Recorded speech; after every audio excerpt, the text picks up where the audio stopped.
Ooh.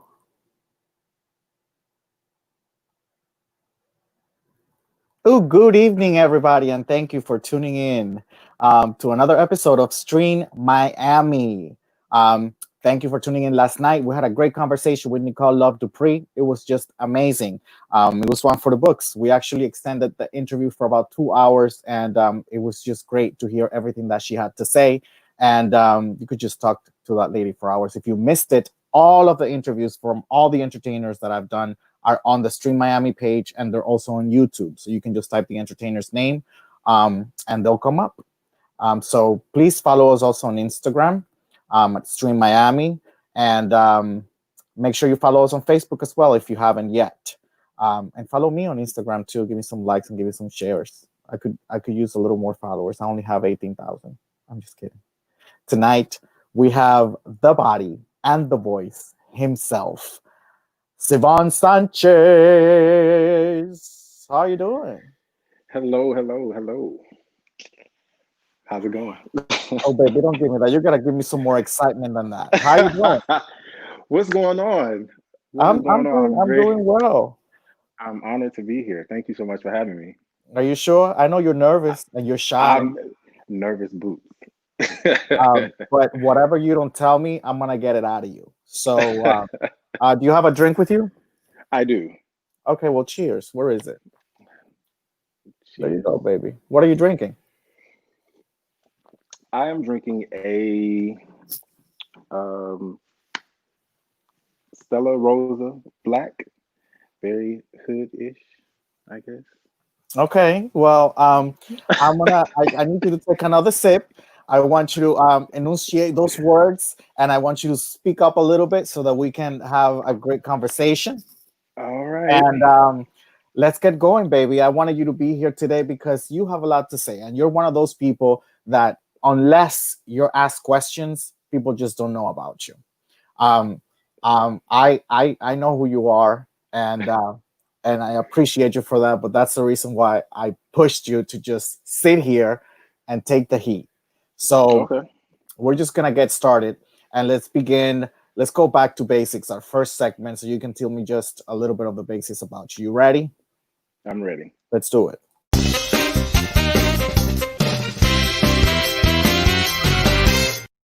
So let's go back to basics. First of all, how was your day today? My day was pretty good today. Yeah. Work was yeah, work was work, but I had a great part of work, so it was awesome. Okay, that you're working from home? Yes.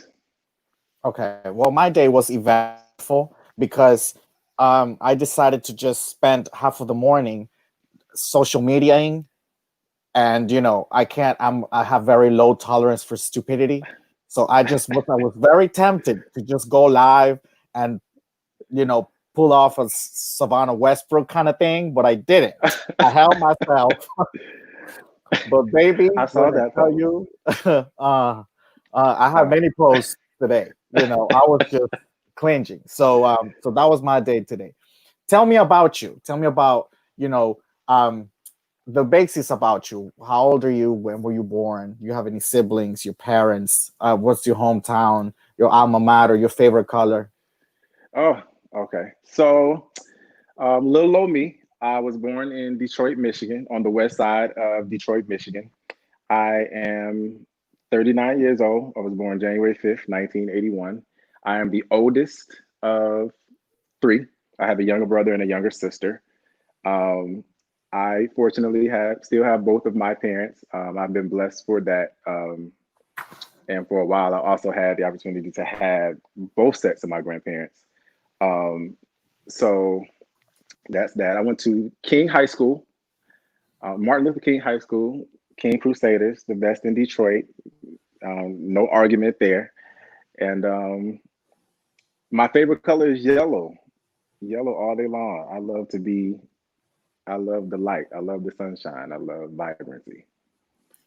It was kind of rough for you as a child dealing with your self-esteem, and you always felt unnoticed. As a matter of fact, you had mentioned to me, and that you hated the way you looked, and you dreamed of having such a different appearance. Tell me a little bit about this. I did. I grew up mostly going to international academies. So I grew up going to schools that had different colors, different textures of people. And I always enjoyed the longer hair, the silky hair. Um, for a while, I thought that my nose was too big, and it really didn't. I don't know where it stemmed from, but I did feel that for a while, I was unhappy with the way that I looked, and I always knew that when I grew up, I was going to change my nose, um, and I wanted long, soft hair. Well, did you change your nose? I did not change my nose. Well, so I then actually, you didn't get a new nose and you didn't get the full head of hair, baby, that you wanted. I no, I didn't. But and here I am with no hair, and loving it actually. So yeah, and for as I started to grow into myself, um, I looked at what I thought was beautiful people, the models, and there was a period of time, when I started to get older, I want to say like middle school or something like that. I would eat and then I would go and, like throw up because I was like, I don't want to gain weight. There was no specific size. I just didn't want to be big and I didn't want to give into the possibility of being bigger. I wanted to be a small frame and I was going to do whatever it took to, to keep it that way. I hadn't grown into, what I am now. So, I, So you had this cases of these cases of bulimia, I would say, that you would just eat and then throw it all up because you wanted to maintain an appearance. yes. Was that what was that did that help in any kind of way? Or did it affect you? What I think it affected me in a way that I knew that it was wrong and I couldn't pinpoint what it was that I was actually trying to accomplish. I knew that I was trying to force a look that I thought at that time was beautiful. I didn't know how I was going to get to it, obtain it. But I knew that this was one of those levels that I had control over. It was something that I actually had control over. I didn't have control over the nose at the time. I can't be like, hey, mom, dad, I want to get a nose job or something like that. This is something that was a secret of mine. And, I wanted to fit a certain size clothes. And it, that was probably the start of noticing some sort of self esteem issue. when Um, when did you actually overcome that? Like when did that stop? I want to say it stopped in high school because then I started at that time, I started to run track.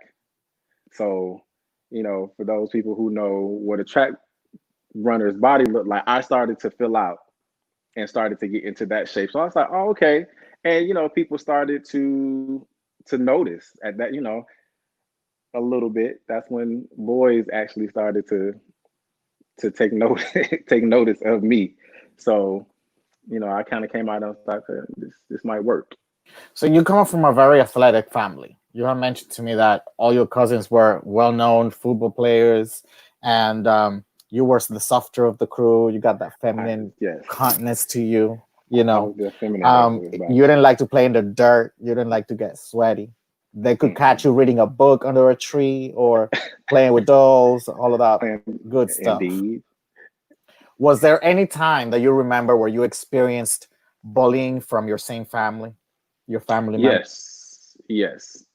Some maybe not as direct, but then there were times. I remember one specific day I was, outside playing with my cousins, and we were going to race. Because again, athletic family, and my cousin and I were both at opposing schools at that time. And I was walking to where we were saying was going to be the starting line, And one of my cousins was like, "Look at him. Look at the way he walked. He gonna be gay, or he is gay." And it kind of it registered with me, but it didn't register with me because I was just like, I hadn't come to grips with the idea that being gay was a bad thing because it was never talked about. I came from a really religious family. One side of my family was AME, and the other side of my family was, Baptist, and I had assistant pastors and deacons for uncles, and grandmothers that were on the mother's board and things of that nature. So that was never a conversation that was had.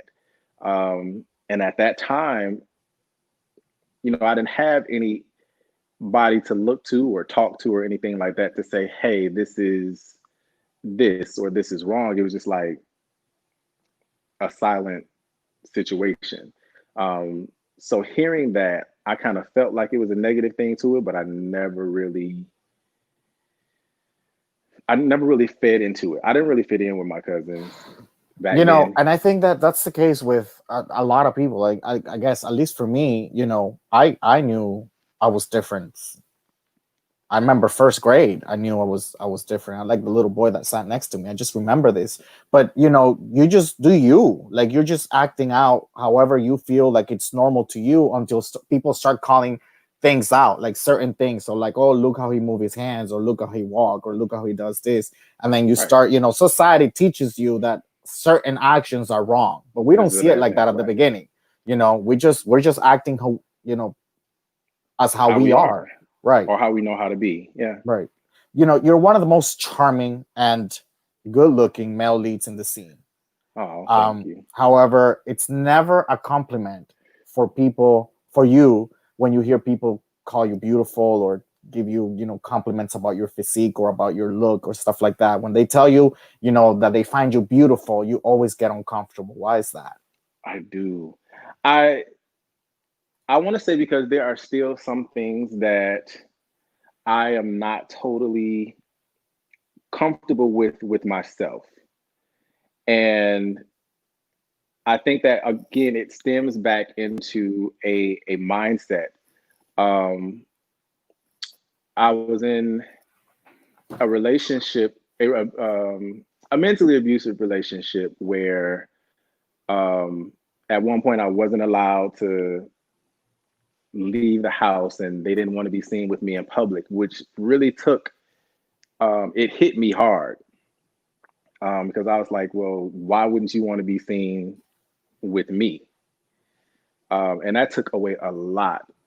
That time frame took away a lot of my self-esteem that I really had to come back to and rebuild. And so hearing you're beautiful um is just it's still weird or awkward to me to hear.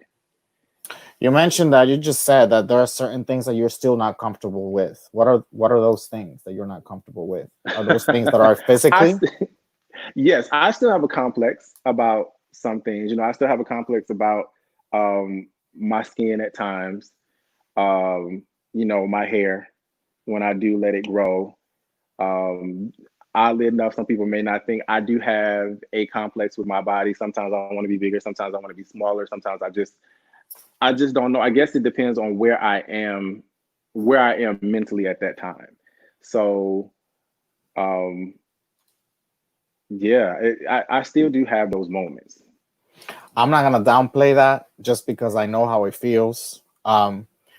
But I know that people are listening to you right now and just being like, okay, well, like, okay, if you think there's something wrong with you, you know, Well, I but don't want to but say I that it's can't, I don't, I can't blame you for thinking that, because sometimes I find myself in that same position of like, especially the physique. It all comes to, I was really, really skinny when I was younger, 100 pounds, 110 pounds, maybe. I was 24 and I was still 120 pounds. So, um, there's certain places where you just don't want to go, in terms of your yeah. physique. You just don't want to go there. So I can relate to that. But I mean, look at his pictures, honey. Like I said, it's just it's something that I'm working out of. Um, you know, it's a daily process. I think it also stems from a time in school where I didn't feel like I fit in. I didn't fit in until I became the athlete that I became. You know, that me becoming an athlete was a pivotal moment in my growth as a person because the nerd me was getting absolutely no attention, none at all. So, you know, when you become a jock or an athlete and you become, one of the top in the state or one of the top in the country, it sets off the signal to other people, or this is somebody that I want to be around. But at that same time, you have to be like, well, is this person really being around me because they want to be around me, or the fact that I can bring them along and put them on? Right. So, and Did you date girls? I had girlfriend experiences. Come on, tell the story. I've had girlfriend experiences in school. My last girlfriend was in high school, Sharita Williams. That's my sweetheart. Um, and I was actually outed to her. It was a whole scandal. It was rough. It was a scandal. Somebody actually told her.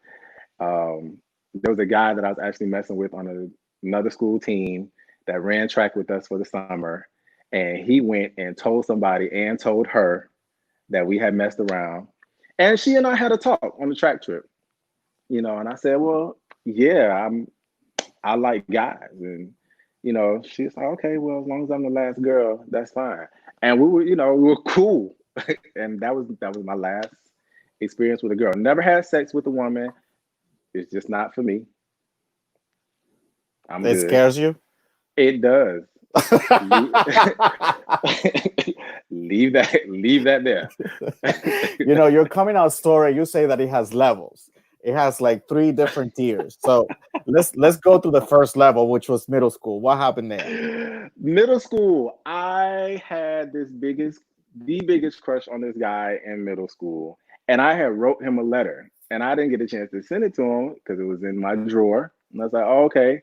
My mom found the letter, and she never said anything about it, but I got an earful from my dad. So of course I got the whole Bible story. It's not right, yada yada yada. All right, moving on. So Still the me. second level was Whew. you were about 16 years old. Yes, second level sneaking boys in the house, and sneaking boys in the house, and oh my goodness, this is gonna be hilarious to even say this again. So it was Sunday. Go to church every Sunday. This particular Sunday, my grandmother decided that she needed something from upstairs. My room was upstairs. She needed something from upstairs specifically. And I was like, no, no, no, no, no, don't come up. I'll get it for you. What is it that you need? She's no, I'll come up there and get it because I know. No, I'll just get it. Just tell me where it is. I'll get it for you. She said, is this somebody up there? I said, yeah, it's somebody up here. My friend's here. He spent the night. And the third level, I actually had um, my first boyfriend that I took to homecoming,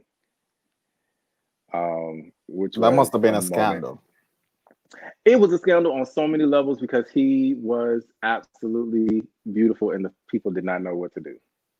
And so that at that point, it was just like it is what it is. Girl, You but know, tell me the I'm. dirt. What happened? Tell me the dirt. I mean, there. I don't think that there was any dirt with my coming out stories. I think that that's just, I was just kind No, of I want like, to know the dirt about the beautiful boy that you took to homecoming with. What happened? What was said? Who was hating? I don't, you know what? I don't, it wasn't so much hate because everybody was so enamored by him.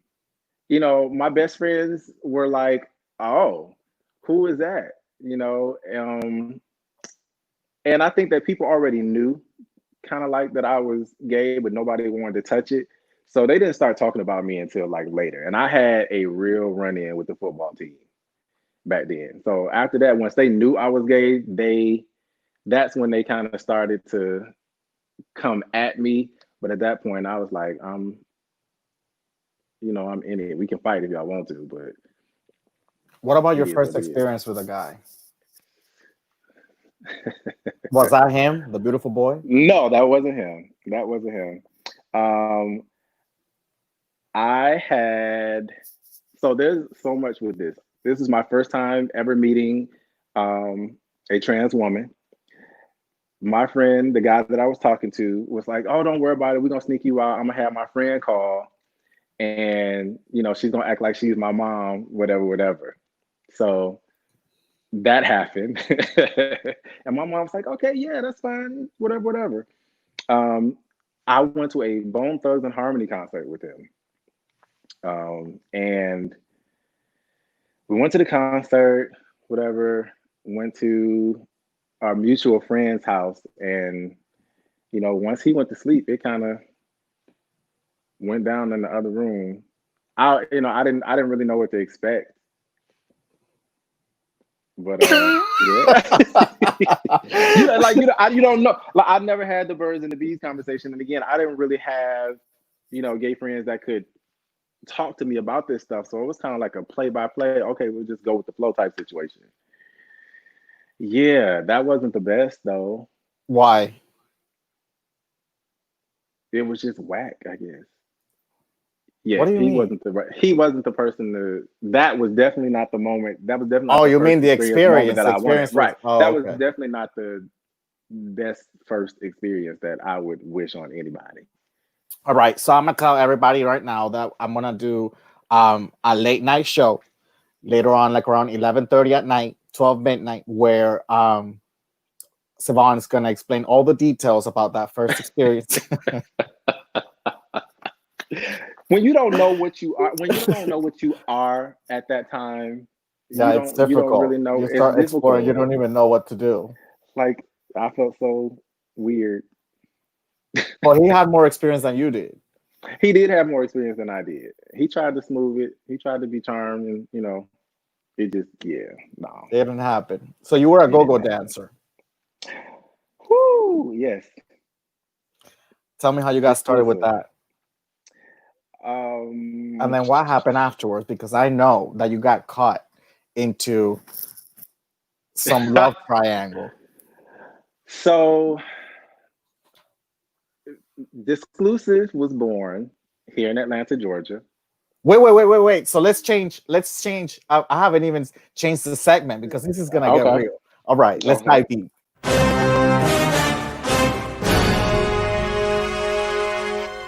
But before you get your thoughts together, because my now my show is up and coming, so I have commercials. So I want to make sure that everybody knows about Sunday Delight's live feed hair sale. Saturdays at 1 p.m. She does a fabulous job with hair. And she has some Queen. custom wigs that she makes for a lot of people. And if you haven't seen her inventory, baby, you please do. Or you can refer somebody that needs it.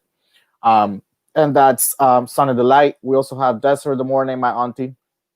She has her shows on Tuesdays and Saturdays. There are the times. Tuesdays are 7 p.m. and Saturdays 5 p.m. Mountain time. So Eastern times are different. You gotta follow the girls, support the girls, because this is what we do and this is what this is here for. So go ahead and Right. tell me, baby, how you got started with that go-go dancing.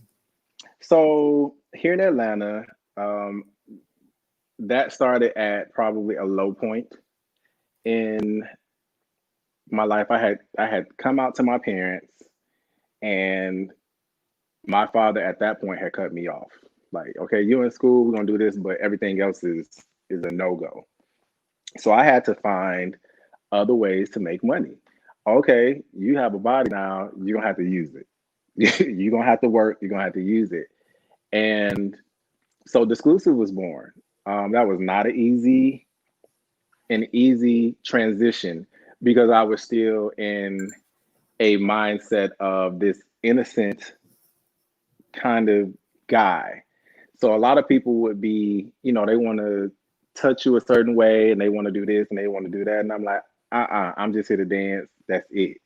I just came to dance and that's it. Some people want to fight me. Oh, that you a bitch, blah, blah, blah. And I'm like, bro, I just came to dance. Either tip me or move. Keep it pushing. Um, and in that time frame, I also, I was doing drugs and I was drinking just to get through the nights or the weekends because it has started to take a toll on me as a person. Because I'm like, what am I doing? I am worth a lot more than this, but it is very much making sure that I pay the bills. And I was also, you know, starting to get a name, not a bad one, but it wasn't sitting right with me. And so to suppress that, I would, do drugs to put stuff in the back of my mind, This is what or I would happens. I drink. wanna I wanna make sure. Sorry to interrupt you, but because I think a lot of us go through the same story. I mean, go through the same issue because we have battles within ourselves. A lot of us come from families that go to church, religious families, and this and that, and we have certain values and morals that get instilled in us, and then we feel some kind of way when we are out in this world where whether you're not acting out or whatever not, you're doing things that don't go with the upbringing that you received. So you Right. have this battle within you that fucks with you. And I think that we all fall into that same thing, the drugs and Agreed. the alcohol to be able to cope somehow and not to pay too much attention into what was happening. Right. And that's exactly what happened. Um, but in that time frame, also, I fell in love with another dancer. I won't say their name, neither one of them. um, but I had some issues with one, and then I went to the other one, and I Oh, because fell there in were love a with him. couple. No, they weren't a couple. They were Oh, two totally separate people. But of course, it's in Atlanta, so we dance um, around all the time. So I had a little love triangle that caused some ruckus here in Atlanta. Um, and I remember specifically the night it all went down. There were so mix for all of you who are in Atlanta that know mix used to be called colors, and there was a battle between two opposing strip teams or whatever you want to call it, and my boyfriend at the time dropped me off, but he didn't know that I had a bath scene with the other one and ended up showing up at the show and caused the whole scene. So yeah, and I then what yeah, happened? So who'd you stay with? I stayed with the one that caused the scene because to me at that time I knew that the other one was still kind of young, but he was building himself. So I felt like he was kind of selfish at that time. I thought he was like the bad one, and then the other one was everything that I had wanted to be. He was like my Prince Charming at that time. Like he was saving me from a bad situation, but I couldn't decide. Um, and so we were together for a little while, and then it kind of, it dissipated. I think that what some people don't understand when you see people that are in that type of industry, they're like, oh, they may get along or it may last. Like that's a hard industry to have a relationship in because you have so many people at your person and you can't be selfish with them because you're also in that same industry and people are looking at you the same way. Um, Look, so yeah, Uncle Rick says, "Tell us about the fight, baby." He just wants to know the dirt. He'll be messy um, right now. so I'm I'm not a fighter, but the one he was really hurt. He was really hurt. He got all up in my face and like I've never seen that much rage in him. He's a Gemini, so that's how I know Geminis are. They have two sides and they're a little loony. But that bad side came out, and you know, I thought it was over. I thought it was over.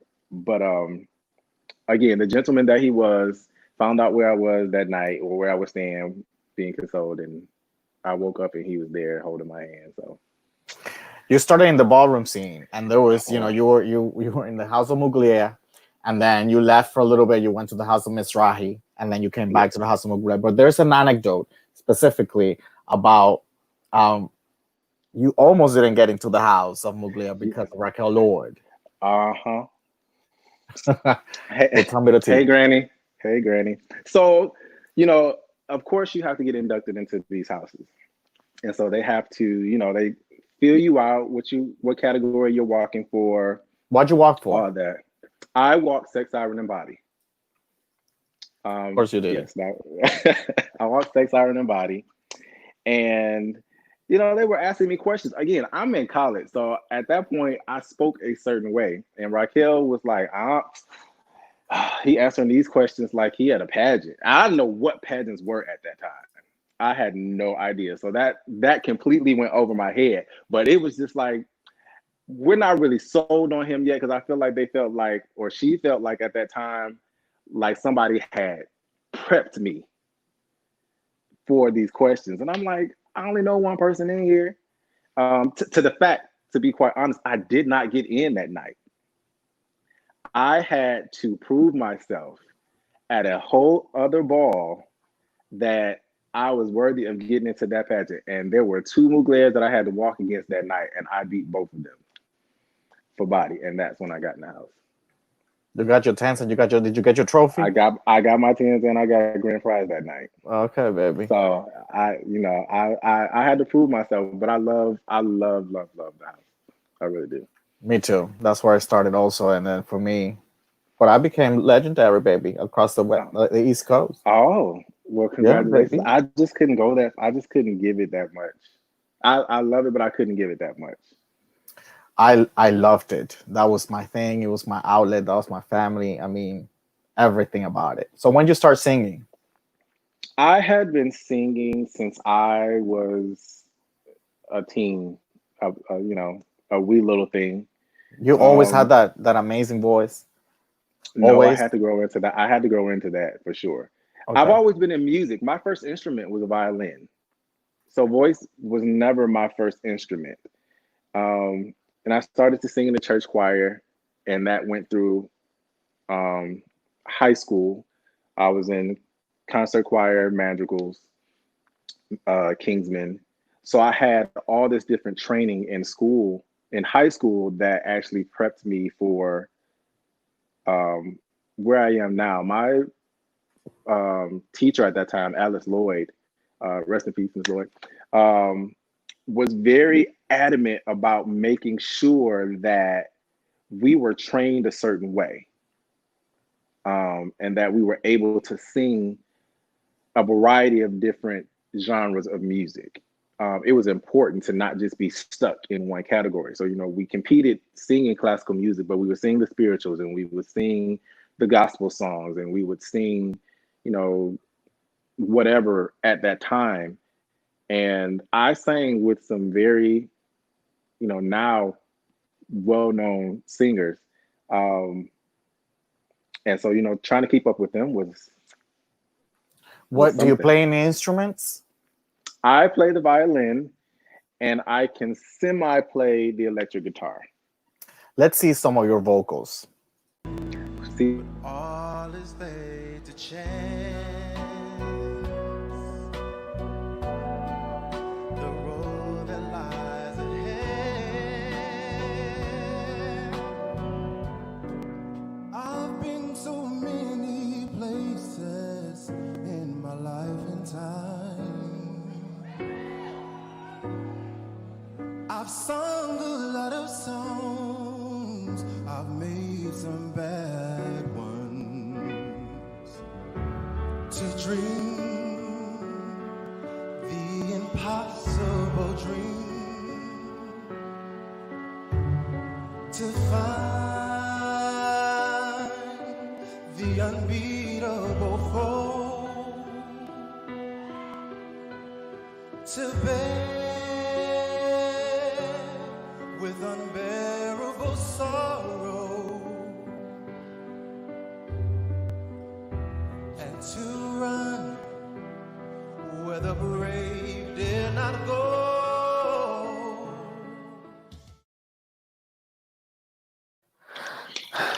So your first performance as a recording artist, because you pursued music because of your ex-husband, you got into music professionally, and then you became a known artist.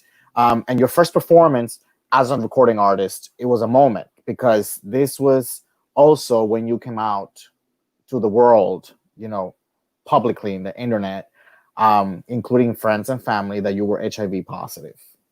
Yes. Tell me about this experience. So at that time, we had this campaign, What's Your G? And it had everybody choosing whatever positive G word they would associate themselves with. And Diary was my musical stage persona. Um, I've always been very vocal about where I am, where some of the songs came from. And I feel like as an artist, I had a social responsibility to be a voice for those who were paying attention to me. And so at that time, I had come out of a dark place of knowing that even though I was living with HIV, I had at that point in time learned how to actually live and not just exist, knowing that I had it. So I wanted to be vocal and a visual representation of it's going to be all right. And you can do whatever it is that you want to do. And the song that I had sang right before that was Nobody Knows Me, because there are a lot of times when we kind of hold things in. And specifically for me, you know, we avoid the eyes of people that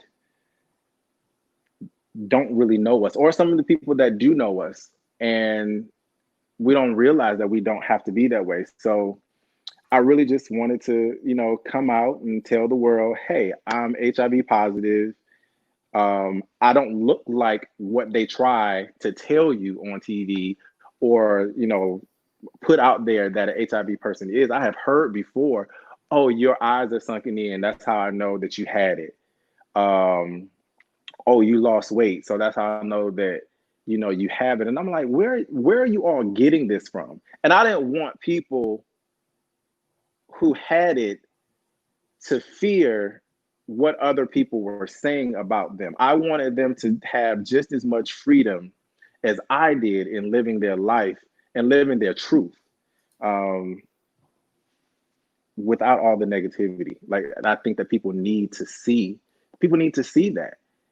Still, I know that we are at a point where, because there's PrEP, that everything's okay. And it's like, okay, yeah, that part is okay. But you still have people who have HIV who are scared to say that are afraid to go and get help, that are still having mental issues and breakdowns because they feel like they're alone, or they feel like life has ended, and it hasn't. And I still want to be a voice for that. I remember when I spoke that at Continental, and someone had the audacity to say, why would you expose that just to win a pageant? What do you mean? Like, that's my life. At the end of the day, when I leave this stage, that is still going to be my life. And it's no secret. But for those who don't know me, that to that extent, they would know that this is not something that is not only important to me in my daily living, but it's something that I'm not afraid of. I'm not ashamed of it at all. You know what? And I think that's part of the problem, and for people, we choose, society, certain individuals in society choose to be able to not, I don't want to use the word discriminate, but they like to pick and choose, Like what to is pick to and be choose. talked about and what is not, because they feel some kind of way about what they see on a stage. They choose to see a certain thing on the stage, and they don't want to be, in tune with the reality,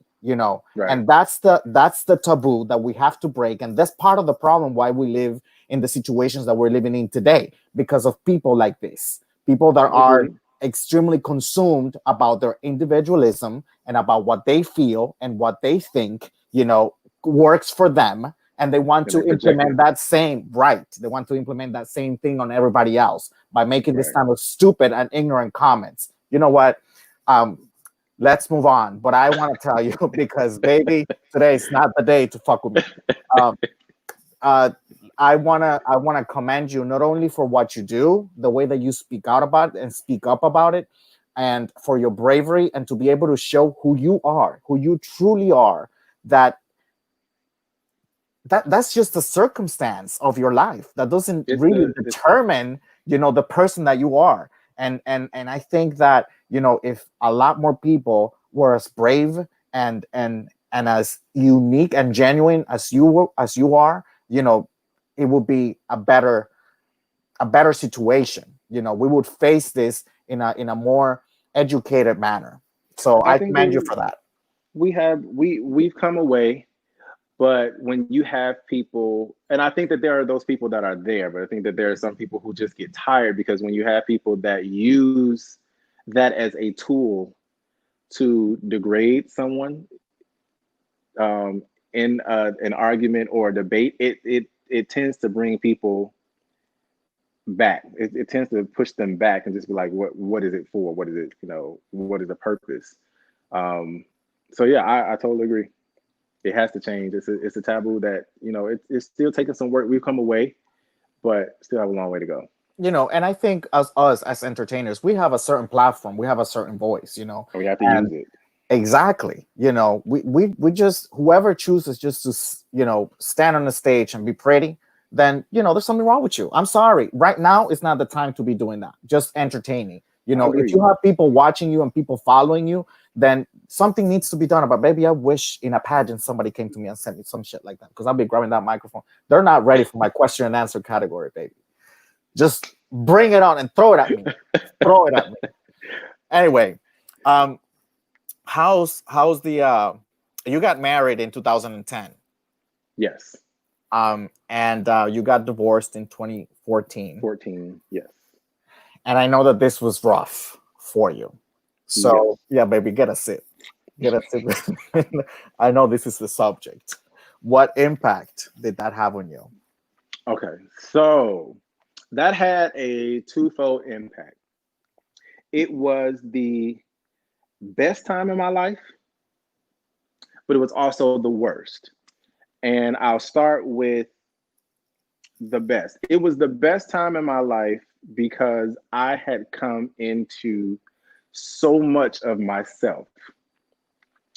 I learned my capacity to love. Um, the dating portion was absolutely amazing. I moved from Atlanta to New York for him. And, you know, every day was music. Every day was always something different and amazing because we were both two creative individuals. So there was never a dull moment for Shawn Michael and Damien, ever. We went to protest together. He would support um, my philanthropic opportunities. When I was speaking, whenever I had a show to perform, he was right there, front row, center. And I would always, extend, hey, this song was written by my husband and I.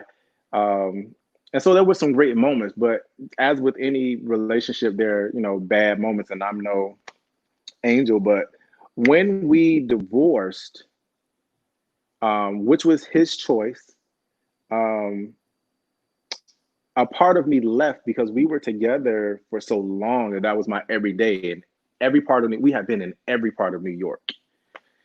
And so everywhere I looked and everywhere I went, I saw him because we had made so many moments in the city. So when the divorce was over and he had left, I went into a really dark space to where I wouldn't leave the house. I wouldn't leave the bed. I had gotten really sick. I remember one moment I had, this is the first I've ever expressed this, but I had become a cutter because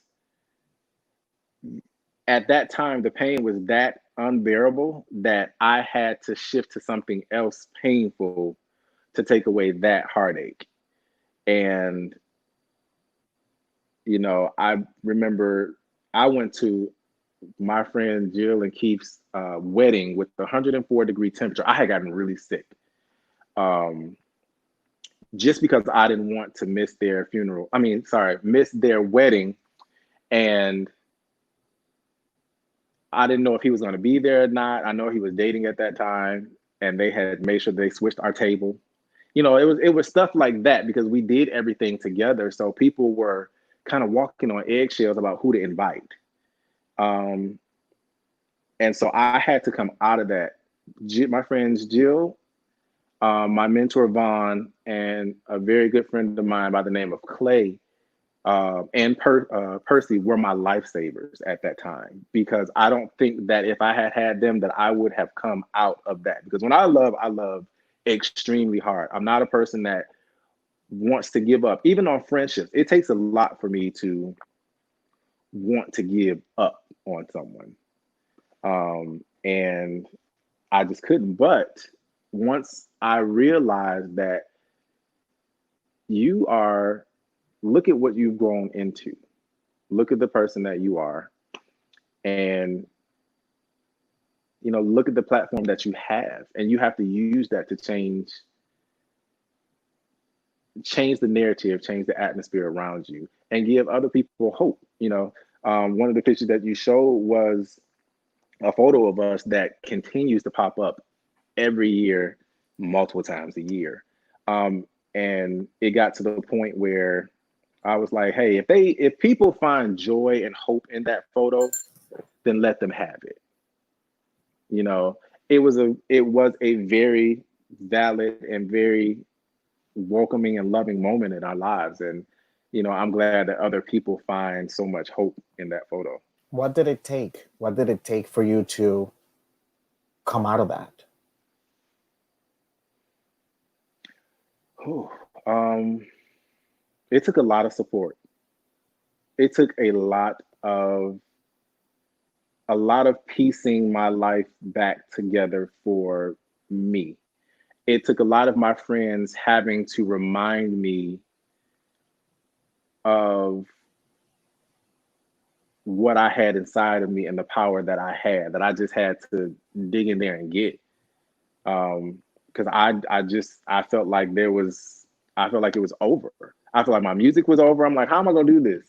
I felt, how am I going to love somebody else? Is somebody else gonna love me? Um, how am I gonna survive? We were working at the same job, so I had left. I was like, okay, I gotta find another job now. There were so many things that I had to piece back together.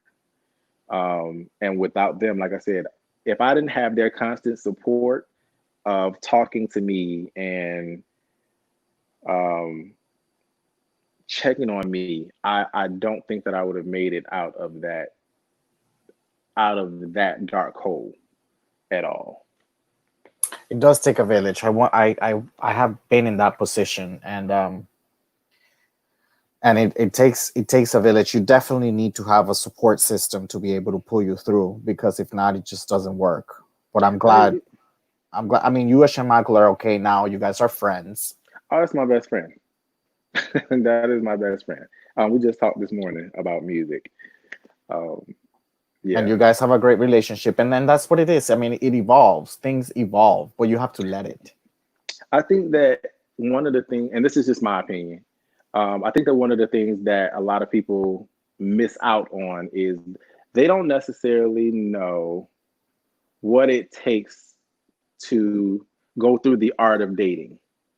On top of that, make sure that person becomes your friend. I find it very odd every time someone says, "Oh, I broke up with my ex and we're not friends." People, so were y'all not friends before while y'all were together? That's an issue. That may be, one of the reasons why it didn't last. Not to say that it didn't, but I any of my exes I have great relationships with. I think there's a handful, maybe like two, that I don't speak with. One, because they're the reason that I have HIV. Um, and the other, it just, it was an abusive relationship. So I have no reason to, communicate with that person. But the rest, yeah, we're great friends. I mean Some of the best. that's the base. I believe I also think like you. It's the basis of it all. It If you is. can rely on somebody and see them as that closeness, then it's not. I mean, how are you gonna get close and sleep in bed without a connection? That's just my thing. But Agreed. anyway, let's move on to the next segment, baby. Some real talk and stuff like that because I want to get some spice out of you.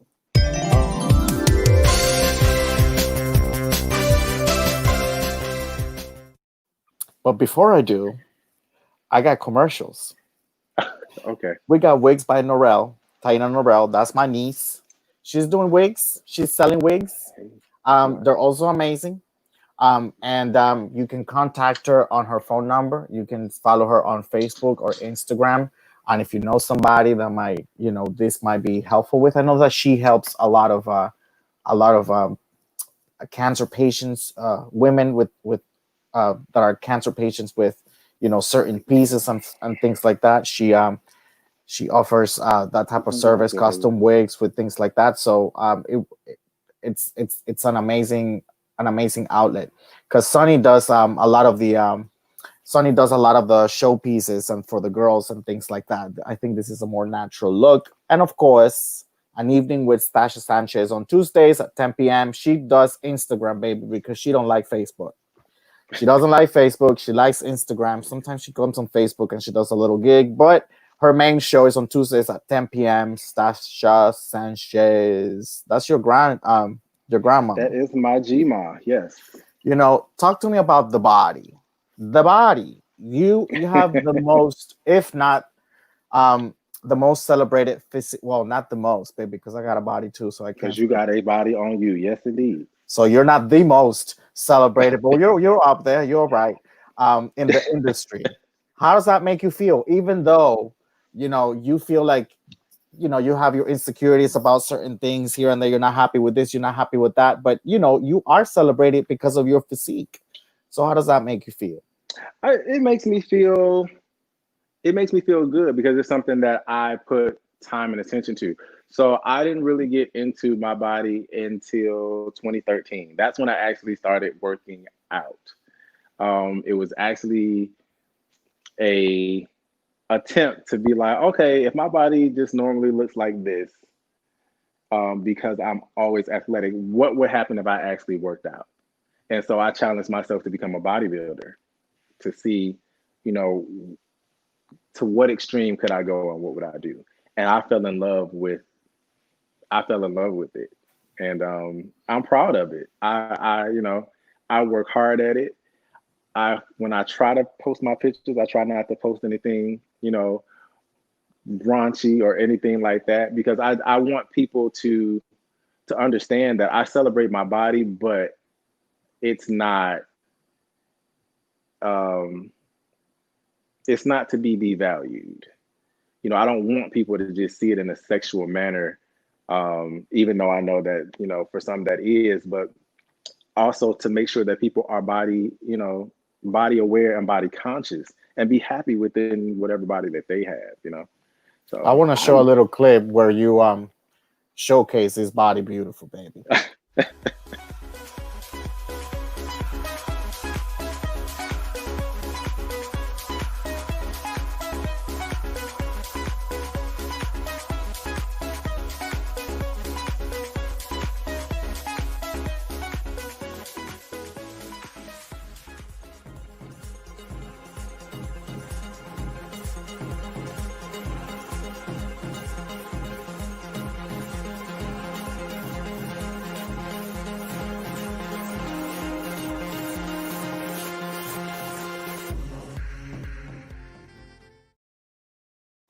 They zoomed okay. in. You saw that? Okay, so it's something funny about those two. So I secretly was evil. And this is I don't it was ego that night. It was ego that night. I was evil that I didn't tie, and I know this don't sound so bad. I didn't tie or win swimsuit that night. And I was like, okay, I know this is risky, but we're gonna go for it. So when I lost, if you look at that second video in the white, orange, and red, I had a little extra pep in my step because I was like, y'all are not gonna get me for this tonight. You know, this is my category. I had came for this. Somebody gonna be in trouble tonight. And so I had a little extra pep in my step. Y'all see it, you know. So yeah, that was that. It's so here's the thing with that. Swimsuit is always a category that people are like, oh, you have it in the bag, and it's not. It's never that simple for Right? me. I keep saying that to people. It's never that You know, simple. because when they see you with a body, they have a certain expectation, you know, and mentally for us, it fucks with us. Yeah. You know, at least for me, it does. It fucks with me because, you know, it's like everybody's expecting you to win that category. And when you don't, it is like, all right. But then you also like I've heard that, oh, when you wore those, or when you wear ones that are that short or that cut, it looks a little bit more provocative. And I'm like, whatever swimwear I wear is going to look provocative because of how I fit in it. And it's not a good or bad thing, but if you take that away from me, that's kind of unfit. To me, I feel like it's unfair because of the way it fits. You know, I can either wear it and it be way too big or it's gonna be way too small. You know, what am I supposed to do? But So, from Taisha Lamore, it's one of the people that she always has something to say about your fashion, about your evening wear, your swimwear, this and that. So, yeah. let's see what she has to say tonight about you. Syvon Sanchez, Damien. A fine piece of eye candy. A fine, handsome hunk of a man that you would not even know that he loves unicorns and rainbows, teddy bears and little childlike things, cartoons, Disney. I like the fact that he embraces every single part of who he is, and he has an extremely genuine heart. He's a softie too. Over the years of getting to know him as a friend, I am just very honored and very blessed that our friendship developed into family. Now, there's a big difference between family and relatives. I have many relatives, but I also have lots of family, and that is chosen family. And to have him in that category and put him in that box, to be able to label him as someone that's very significant in my life, it is a blessing to me to have him to be a part of that. I wanted to keep it brief because I was told to, but that's about all I can say about him in a nutshell. He's a sweetheart and a dear, and I love him dearly. And whenever my feet are ashy, he rubs my feet for me. Everybody have a good day. I'm Fantasia Lamore. Mwah. Oh my goodness, that is hilarious. I love her so. How did you choose your name? How do you choose your name? Ron Sanchez. I chose my name because my grandmother, Stasha Sanchez, is the epitome of what I wanted to be, but as a male entertainer. I wanted, I remember the time frame when she was like getting to this B, because of her body. And so hey, I gotta be. And I wanted to be as close to her as I possibly could. And, so I took her initials. And I also took the first name of one of my best friends in elementary school. His name was Syvon, and I was always in love with his name. And I said, "Oh, okay, let me see what I can find close." And I came up with Syvon Sanchez, Syvon Sinatra Sanchez. Sinatra came after. And the Sinatra came. No, the Sinatra came. It all came All together. together. Yes. So I was like, okay, I'm going to take the musical aspect of me and I'm going to add that in there too because Frank Sinatra is one of my favorite singers. Well, let's hear from Stasha. How about that? Oh, goodness. Hello. It's your grandmother. I just want to tell you how proud I am of you, all of your goals and accomplishments. Just from knowing you when you were a Mugler to now being this amazing pageant gentleman. I thank you. I appreciate you. I love you for carrying the name Sanchez. It means a lot to me that that seed has manifested into you, and you truly are an amazing entertainer, competitor, and grandson who always checks up on me. I love you. I love that woman. So She means the world to I me. asked Yvonne what if he had ever done any other talent other than singing, and he said no. You know, that's my talent. That's all I've done. I just sing.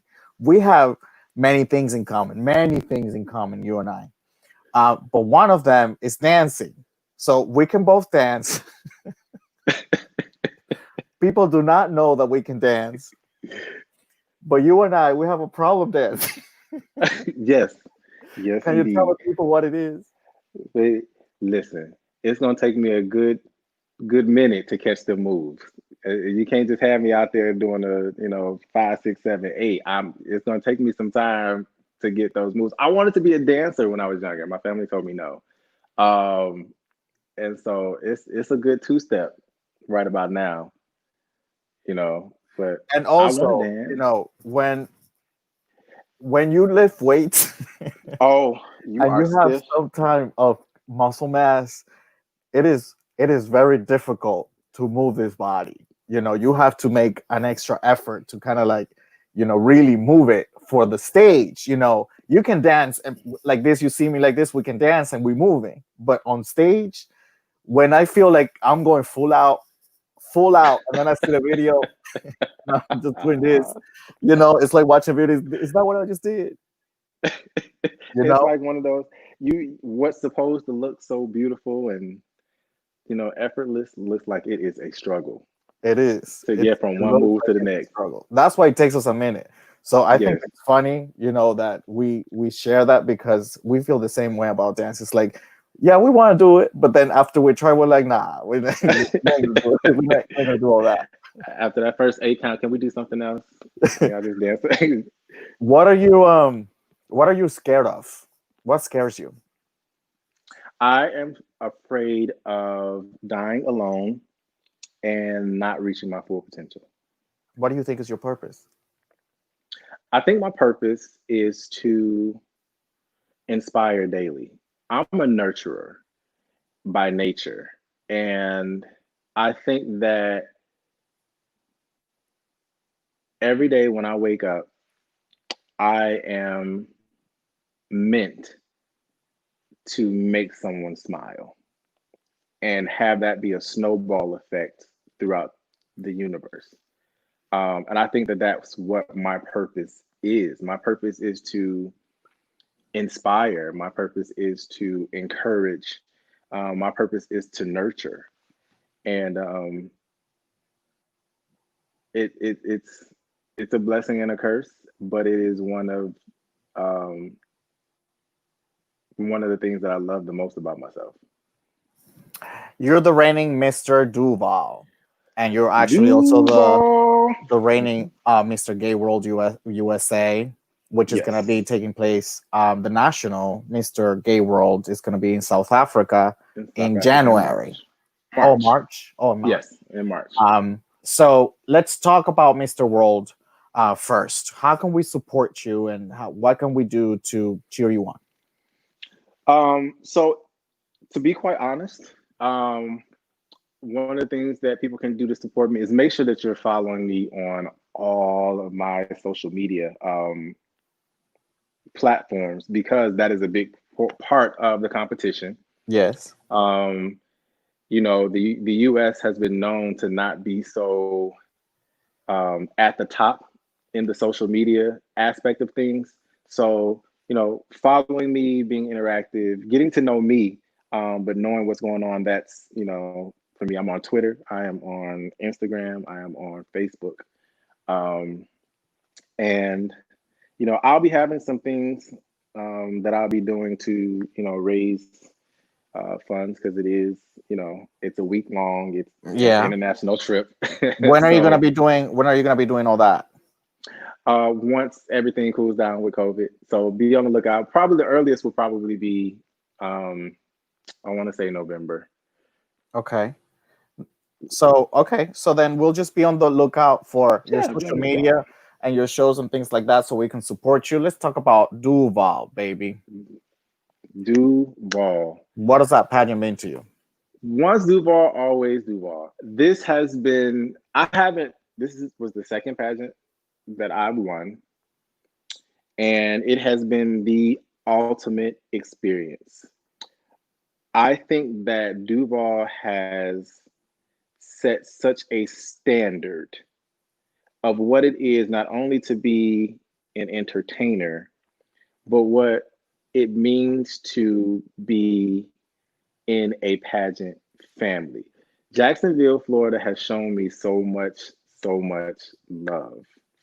Um, Rick Finn, Papa Great One, is such an amazing man, and he and Marissa and Natasha and Oz and Terry have such an affinity for grooming those who come through the Duval dynasty.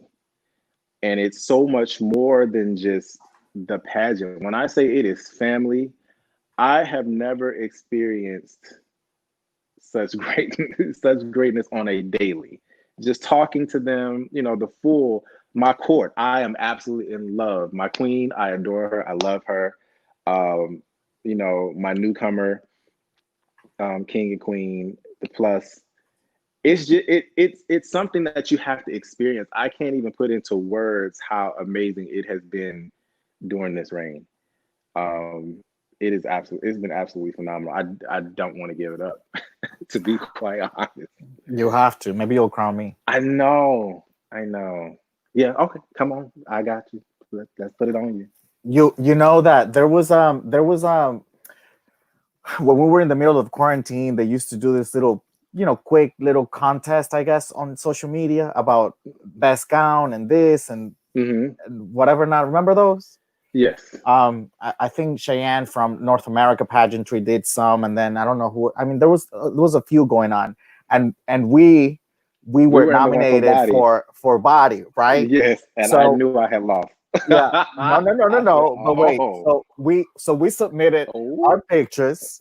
We submitted our pictures on the body, comfortable in your own skin. I think that was it. yes, that was it. And baby, neither of us won. They fooled us. They fooled us, baby. Didn't they get us? Didn't they We get us? did not Hey, win. congratulations to the winner, but I don't even know who. I was bitter it too. was I was like, Leo. fuck this. I threw. Oh, it was Leo. It was Leo. Okay, that's my brother. So that's okay. Mhm. That's okay. But I still thought, I should have gotten first at least. I I I just would have. knew. I said, oh, he submitted the picture. Oh, that's it right there. Let's talk about Continental. But before we talk about Continental, um, let's hear from Mr. Continental himself.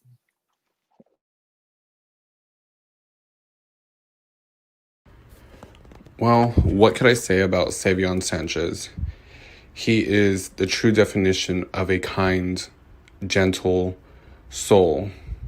He looks like this big, tough guy with all these muscles, but he is about the sweetest man I have ever met. He is genuinely concerned and wishes nothing well on other people, and that's what attracted me to Syvon from the very beginning. This past Continental, we were standing in the back after question and answer, and I told him I do not want to lose to anyone but you. This last year, when we were competing against one another, we got super close with one another, and I will never ever take his friendship for granted, and I just love him so much. So you competed 6 times for Continental, Four. 4 times. We're Yes, against four 6. times. Are you coming back? Oh, because I am going back. I had gotten six twice, and I've gotten first twice. First alternate twice. When are you going I'm back? definitely coming back. I want to say next year. I want to say next year, but I really have to. I have to focus on Mr. Gay World USA right now. That is my that is my focus as of right now for so many reasons. Um, Representation, and it has also been the number one goal of mine because of what I can do with that platform. But Continental has been the center of my pageantry career, not because it's been a dream, um, but because it is definitely a goal that I have to be a part of that. I have to be a part of that legacy Why? of because there are so many great men who have assisted me in my journey and have continuously poured into me as an entertainer and as a competitor. It does have a rich history. Um, my favorite, I remember one year they asked who was your favorite king, and hands down, I knew that was Antoine Steele.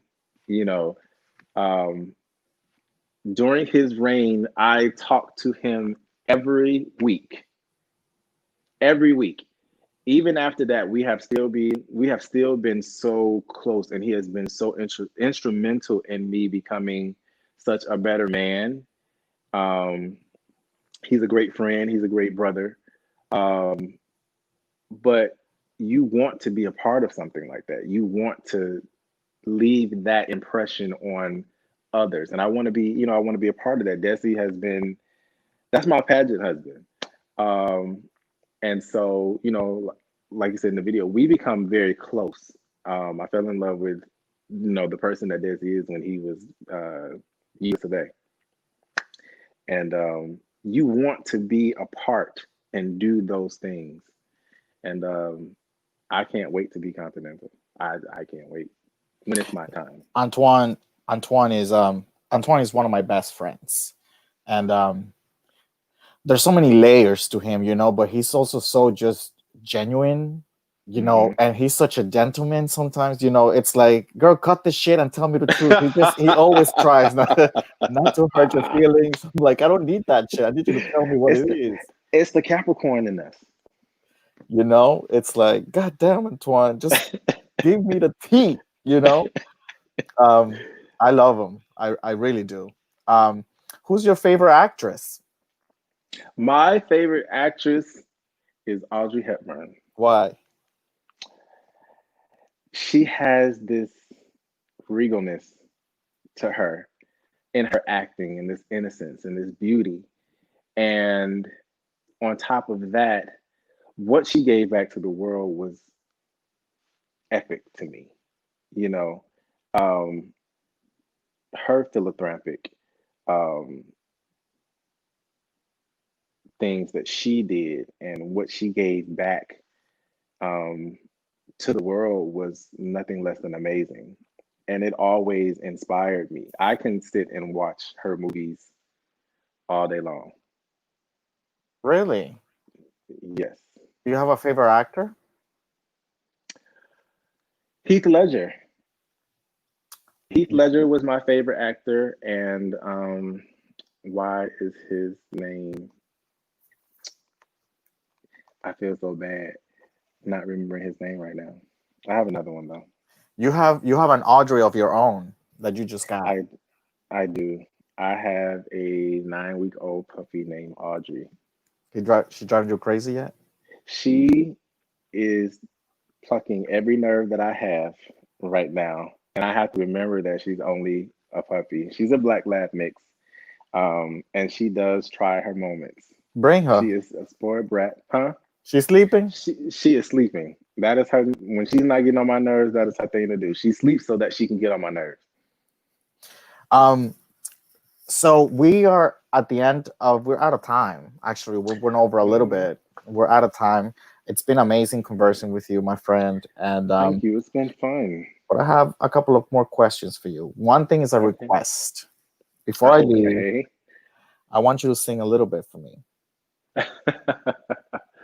Okay. Um, What can I sing? I'll sing just a little bit of Love by Music Soul Child. Hopefully that won't sound too bad. But love, there's so many things I've got to tell you, but I'm afraid I don't know how.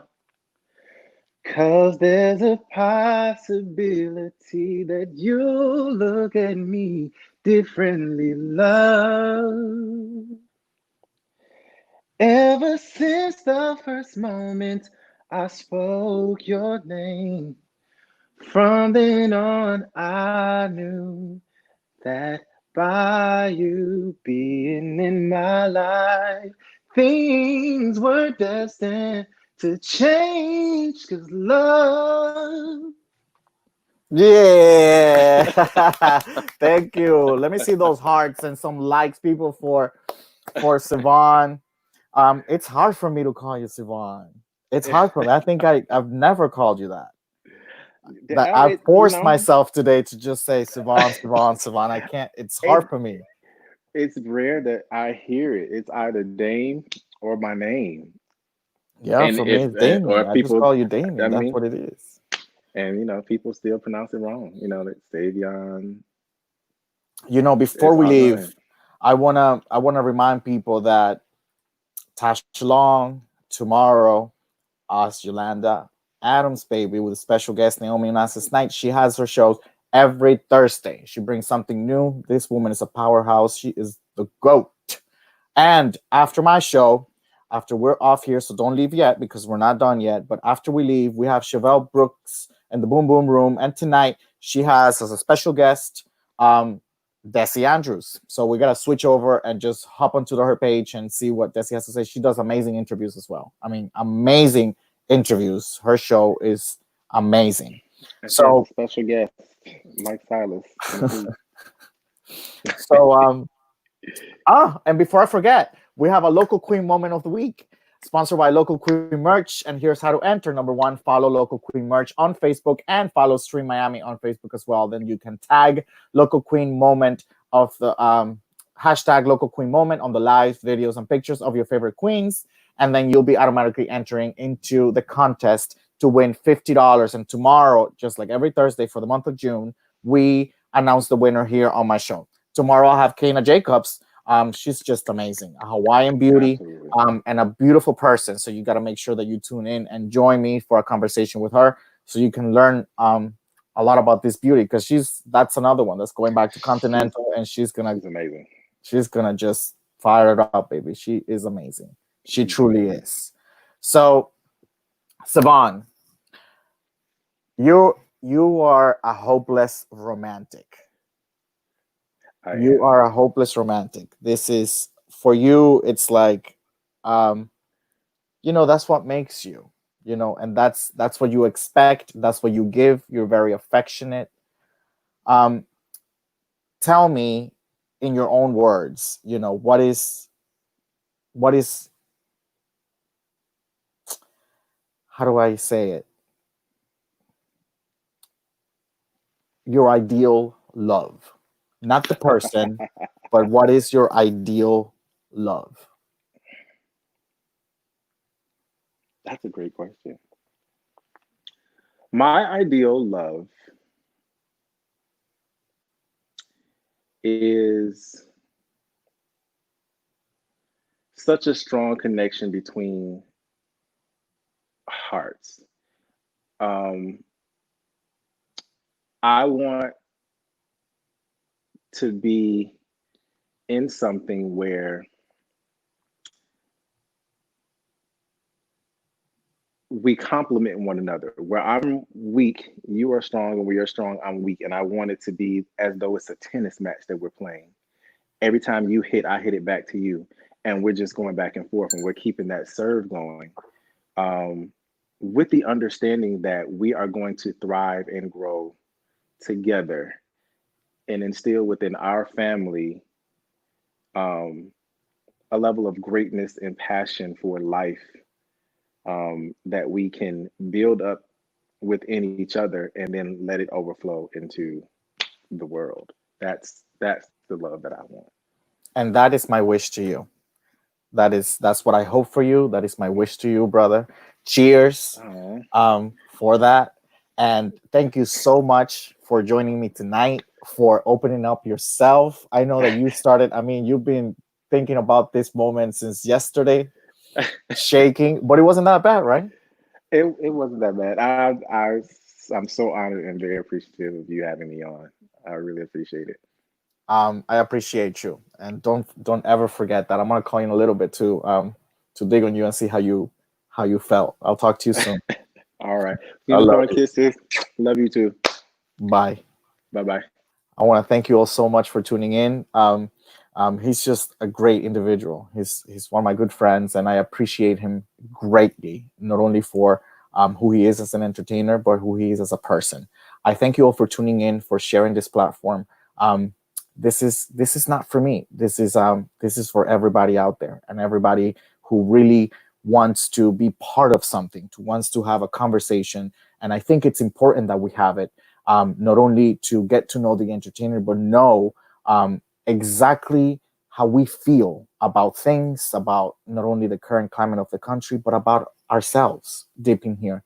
So I want to encourage you to help me share this platform. And if you have any comments, any suggestions, anybody that you think that I should be interviewing, just help me out and call them out and inbox me, inbox them, and let's share this as a one big web of love. Tomorrow, please tune in for Kana Jacobs. She's going to be on at 8 p.m., just like every single day. And next week, I'll have Stasha Sanchez, Christopher Iman, and Melanie Van Cruz. It's going to be a great week. So, with that said, I'm going to finish my little sip of wine, baby. It's been a wrap. Good night. Thank you for tuning in for a different kind of talk. I'll see you tomorrow.